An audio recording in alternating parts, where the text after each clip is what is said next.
tersebut sebenarnya sudah saya sampaikan di awal tadi bahwa itu sudah kita kerjakan. Namun kenapa pilihannya kita harus masuk ke parlemen hari ini adalah memperluas pekerjaan-pekerjaan tersebut. Nah, salah satunya program kerja kita secara konten kita sudah membuat yang namanya peraturan daerah bersama-sama dengan fraksi Hanura juga saat itu, inisiatornya Husin Sembiring, membuat perda bantuan hukum bagi masyarakat miskin. Nah, secara konten, nah secara struktur inilah yang kemudian harus kita perjuangkan bersama. Bagaimana masyarakat miskin kurang mampu hari ini dapat mengakses bantuan hukum secara gratis dan cuma-cuma yang akan dibiayai oleh APBD Provinsi Bengkulu. Nah, kemudian saya juga tidak muluk-muluk bicara soal kesejahteraan petani, terutama di dapil saya. Berbicara soal pekerjaan-pekerjaan tersebut, kita memang fokus terhadap pendampingan. Kita akan memperjuangkan hak-hak akses petani di dalam kawasan hutan, terutama di Kepayang. Bagaimana kemudian petani dapat secara psikologi melakukan pekerjaannya, tidak lagi pusing dia merambah dan kemudian dikejar oleh polisi kehutanan. Nah, kemudian juga setelah itu kita akan berbicara soal tata kelola, bagaimana mengelola kelompok-kelompok tani ini dengan baik. Terkhusus di dapil saya itu kan ada komoditi besar, yaitu komoditi besar kopi. Bagaimana kemudian petani dalam kawasan hutan ini dibina, dikelola dengan baik sampai dari hulu ke hilirisasi. Nah, itu mungkin tidak cukup di ruang-ruang ini saya akan berbicaranya. Nah, kemudian soal azas dari generasi ke generasi, kelestarian lingkungan dari generasi ke generasi. Mungkin tidak banyak beberapa caleg yang berbicara soal lingkungan hidup hari ini.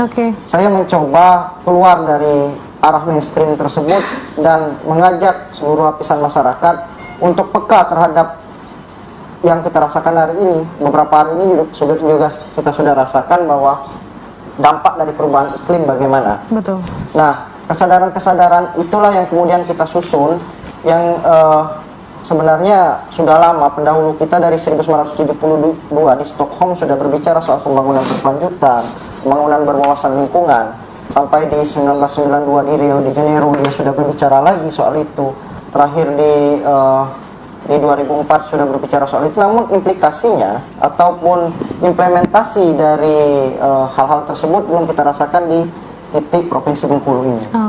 Nah, walaupun kita aktivis-aktivis lingkungan hidup sudah bersuara terhadap itu bukan menjadi isu yang krusial menurut saya. Orang lebih tertarik berbicara soal tindak pidana korupsi, orang lebih tertarik bicara soal infrastruktur daripada orang berbicara bagaimana mewariskan lingkungan hidup ini dari generasi ke generasi.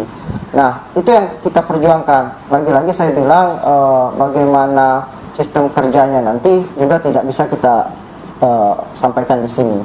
Poinnya itu kita harus memperjuangkan lingkungan hidup dari generasi ke generasi. Akan lucu nantinya anak cucu kita beli oksigen itu seperti beli air di dalam kemasan, kayak beli aqua kan. Lucu. Nah, itu yang kemudian kita perjuangkan. Nah, terakhir ada kesetaraan gender. Mungkin tadi Ibu dari Gelora tadi udah bicara soal bagaimana hak-hak perempuan harus diutamakan. Nah, di beberapa caleg laki-laki mungkin tidak banyak yang berbicara soal kesetaraan gender hari ini.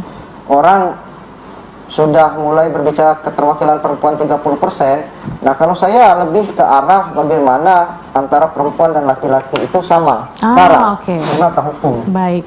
Atau juga equality before the law kan, semua manusia sama di mata hukum.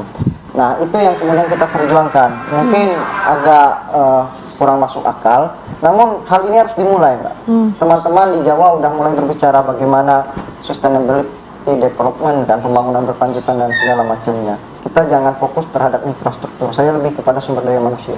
Berarti sumber daya manusianya itu yang harus lebih diperhatikan sebenarnya daripada hanya membicarakan infrastruktur untuk dan yang lain-lain juga. Tadi juga berbicara tentang bagaimana melestarikan lingkungan hidup. Itu juga tetap harus diperhatikan juga. Dan itu adalah salah satu dari program kerja dari Bang Dede sendiri. Mbak Ana, visi